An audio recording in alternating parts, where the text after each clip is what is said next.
How did Sara Blakely, the entrepreneur, become the billionaire Sara Blakely? It's a fascinating story. Let's check it out.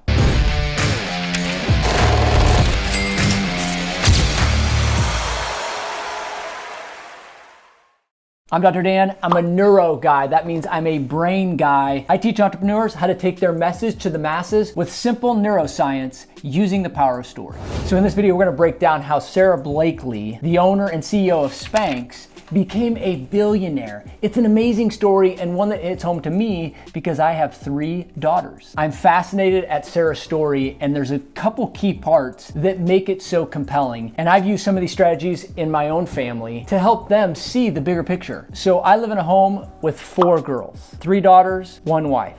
I have a female dog, and I have what we thought was a female rabbit. However, if you know anything about buying a baby bunny, you don't know its gender until about 8 weeks.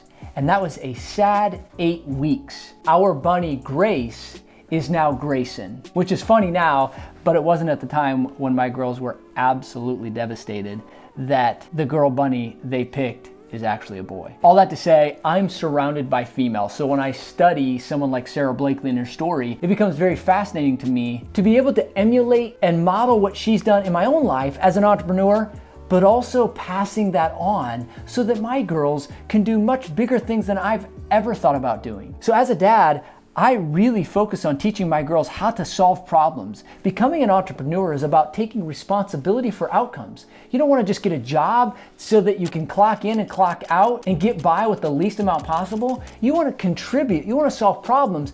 I argue even taking that risk and responsibility is where the real fulfillment in life comes from. So we teach this as parents, and it starts at the dinner table every night. So I'm going to go through 3 keys that when I study Sara Blakely's story, separate her from other people that tried to do the same thing. Key number 1 is how she was raised. Sara often tells a story when she got home at night, her dad at the dinner table would ask her and her sibling, what did they fail at today? And right away when I heard that, I thought, what is the purpose of that? But as she explained, she said, what that allowed me to do is normalize failure, normalize rejection. It minimized my fear of losing or of failing, or of not getting the specific outcome that I wanted. And so we've adopted this where me and my wife will ask our 3 daughters, hey, what did you do today that didn't turn out the way you wanted it to? And so that we can have a conversation about that, because I'll tell you, my oldest, she is very prone to not do something if she can't succeed at it. Although you may say that could be a good quality, I don't like that. I want her to be able to do things even though the outcome may not be what she wants. Growing up as an athlete, I played college level sports, which means that I played at a certain level that I think most don't ever play at, and it taught me how to compete. Playing 3 sports in high school and following my brother's footsteps, it taught me the pain of loss and the reaction to work harder. It's not the loss that matters, it's how you respond. So when I go back and look at and evaluate how Sara was raised, she was raised in an environment that normalized not always having things work out the way you want them to. And this is so powerful, especially in the entrepreneurship world. If you're so tied to winning all the time, every time, you will be like one of the 95% of businesses that go out of business within 5 years. You must be relentless, and it turns out Sara was, because of the way her dad raised her. And I'll also tell you this, looking back over my years of entrepreneurship and running businesses and starting businesses and selling businesses, if you were to ask me the number 1 surprise about business that I wasn't expecting, without a shadow of a doubt, it was the amount of rejection that I must endure. It was the amount of rejection that I was going to have to put myself through in order to succeed, because I was not raised that way. I was shy, introverted, and although I had this competitive background, I didn't like getting rejected by people. But part of business is getting rejected by people. So Sara was brought up in an environment that getting rejected and not getting what you want and having losses throughout your days and weeks and months was a part of the process of growth as a human, and especially when it comes to business. I remember reading a book early on in business called Failing Forward by John Maxwell.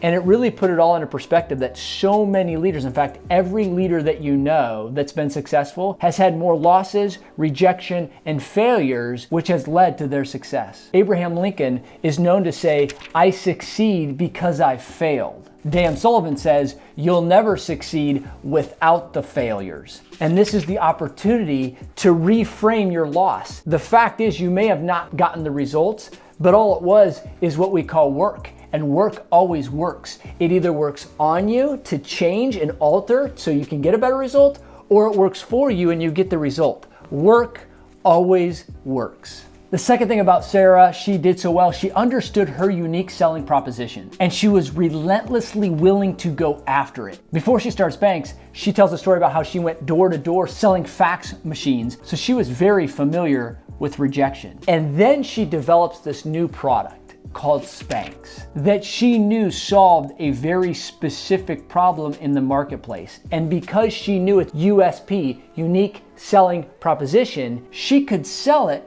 because of the energy that she exuded. When you study communication, sales is nothing more or less than a transference of energy. When you're so convicted about what you have, people want it. They're attracted to it because you know you have it, you know the value it brings, and you know what'll happen if they don't get it.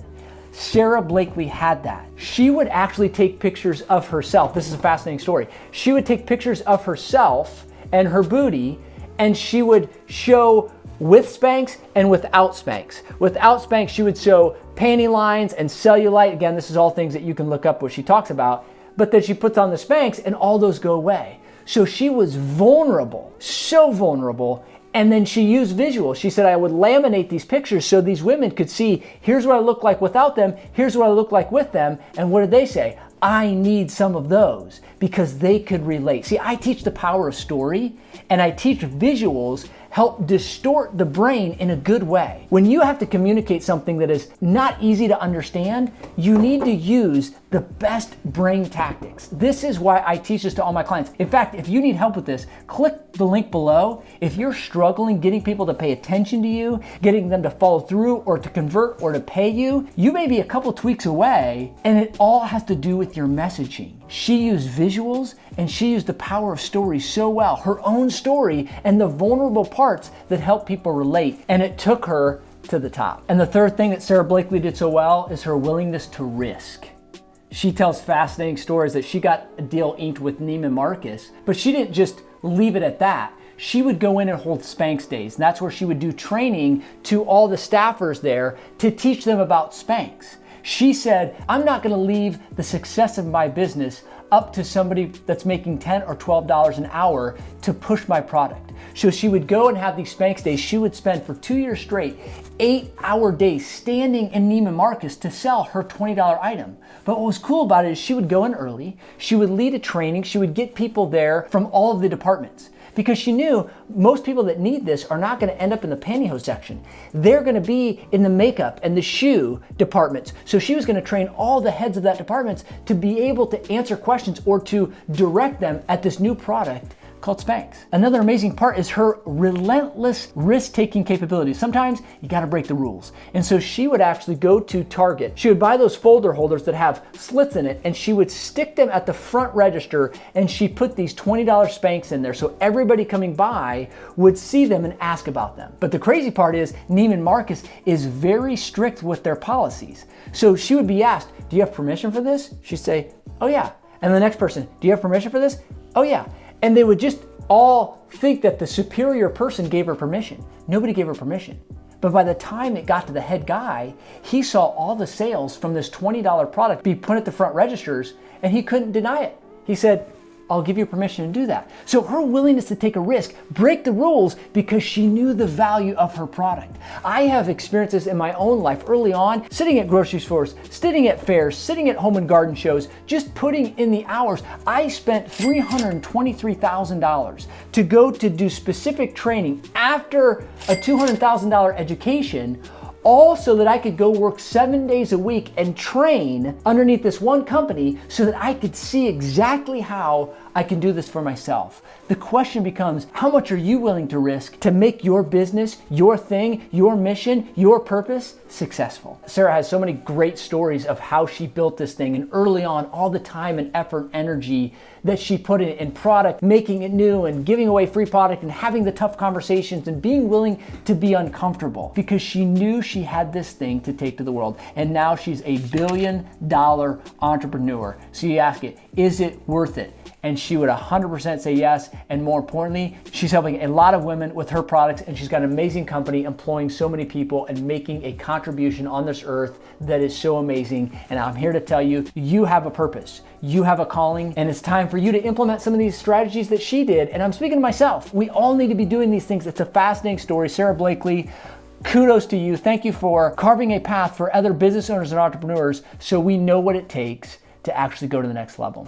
So hey, if you need help with your business, with your structure, or your communication, this is what I do all day, every day. Take your message to the masses. Remember, skills are important, but passion is priceless. And when you have it, all else follows. Dr. Dan, I'm out.